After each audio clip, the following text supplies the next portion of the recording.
Hello, my name is Daniel Hill. I'm an EFT and NLP coach. I'm a clinical hypnotherapist. I'm a life coach and I am an Enneagram mentor. Why are people so afraid of change and why are people so afraid of personal development? Well, here's my top 5. They're terrified, they're broken and will never be fixed and that it won't work for them, even though they may be open to the belief it has worked for others. So many people are resistant. I was too all the way back in the day. I remember looking at testimonials from others and thinking, well, they may have done it, but that might not necessarily work for me.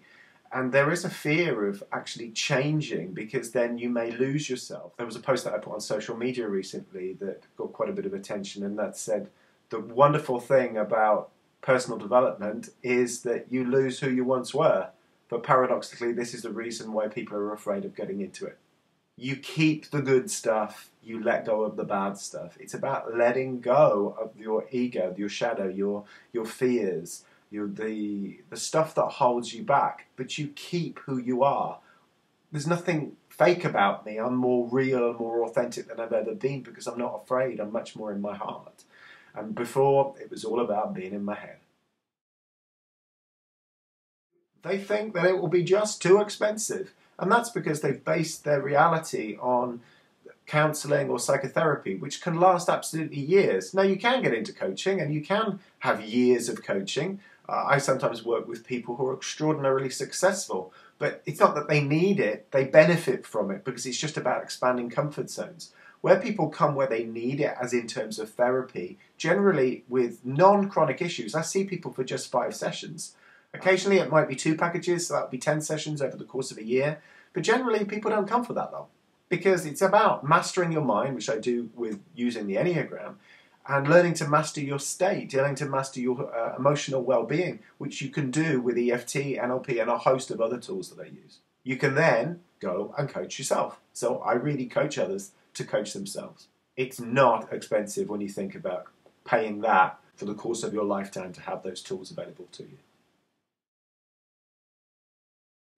If it's not broken, don't fix it. I'm fine, really, whilst they tranquilise themselves with food, alcohol, shopping, TV, holidays, cars, nicotine, etc., etc., etc. So many people will spend so much money on stuff to try and make themselves feel better, but they're really just smearing over the internal emptiness or the internal fears or the internal sadness.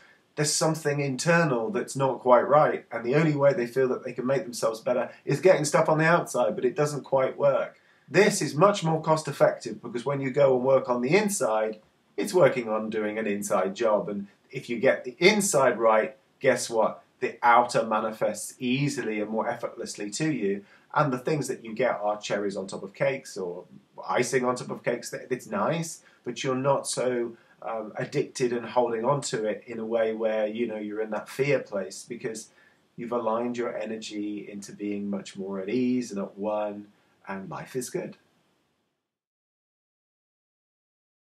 Don't open the box. There's a deep fear that if they do go down this path, then they might become so overwhelmed by everything coming up that they won't be able to handle it. There's something genius about your unconscious mind that will only give you what you're capable of actually handling at a time. So if you are in a place where you are ready to go deeper, the unconscious will give you that space. It'll only give you stuff when it feels that you've got the resources to be able to handle it, even if people do feel that they're having a breakdown. Breakdowns are breakthroughs. There is a saying that it's better out than in, and long term, this is absolutely true. I've got a book on my shelf up there, which is $130 from the United States, which is an A to Z or A to Z dictionary of every illness known to humankind, and you look up what the deep unconscious thing is that is causing that. Okay, there are other factors involved, but I've been doing this job since 2006 and I have seen so many clients where that book is about 95% accurate. Now, you might not have an issue that's about health, but it might be manifesting in another area of your life. If you don't address this stuff, it'll keep hounding you because it's on the inside, and whatever's on the inside reflects the outer. So if you want good stuff on the outer, you've got to work on the inside. It's the other way round. rationalizing that they're okay really and there's safety in numbers. If I go down this path, I might lose all my friends and change so much, I'll end up alone.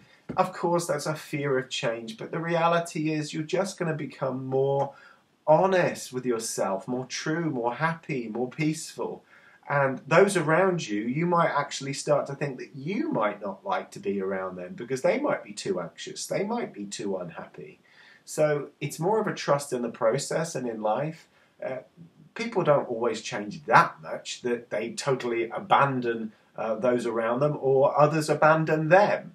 It's a process. Everything comes slowly and there's an unfolding of what is meant to be and what is happening in life. It's like nature. And there might come a time when you feel you've grown beyond a relationship, but the relationship that's most important of all is the one with yourself.